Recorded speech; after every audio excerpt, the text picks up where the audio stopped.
हज कंपनी के executive officer Liaquat Hussain, Irfan शरीफ assistant executive officer ने आजमीन हज की रवानगी के ज़िम्मन में इंतजामात से मुताल्लिक़ airport authorities, Saudi airlines, police department, area police station के साथ एक जायजा इजलास की और हज के अमल को हमवार करने के लिए एक तमसीली मशक अंजाम दी। आजमीन की पहली परवाज 9 मई को सुबह सवेरे होगी और आजमीन 7 मई को हज हाउस में रिपोर्ट करेंगे।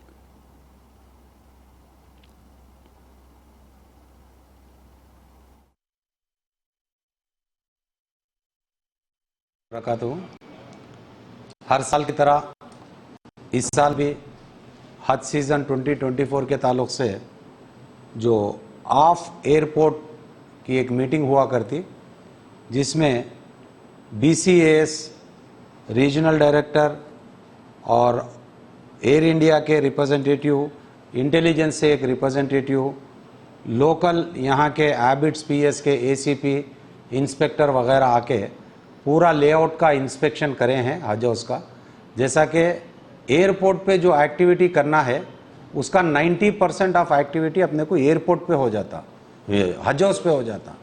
यानी हज हाउस हज कैंप के दौरान एक सेमी एयरपोर्ट का शक्ल ले लेता। तो वो लोग जो एयरपोर्ट पे जो एक्टिविटी करना है, जैसा कि लगेज स्क्रीनिंग हो गया, जो लोगों का boarding pass issue, boarding pass वगैरह, ये तमाम जो एक्टिविटीज़ एयरपोर्ट पे करना है, वो एक्टिविटीज़ हर साल की तरह, हमेशा की तरह यहाँ पे हज हाउस में करने के वास्ते वो लोग आके एक ट्रायल रन करके अपने अपने फीडबैक दे के गए हैं। उसके मुताबिक एक कंक्लूजन को आए हैं, हम लोग मिनट्स बनाए हैं। हर साल की तरह इस साल भी जो है वो तमाम एक्टिविटी जो एयरपोर्ट पे करी जाती थी वो यहाँ पे हज हाउस में करके हाजियों की सहूलत के लिए क्या करेंगे। अभी जैसा कि हज कमेटी ऑफ इंडिया से जो इत्तला हुई है, हमारा फ्लाइट शेड्यूल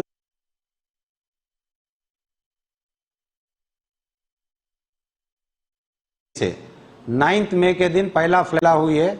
हमारा फ्लाइट शेड्यूल शुरू होने वाला है 9 मई से। 9 मई के दिन पहला फ्लाइट है, वो फ्लाइट 8 की रात का है।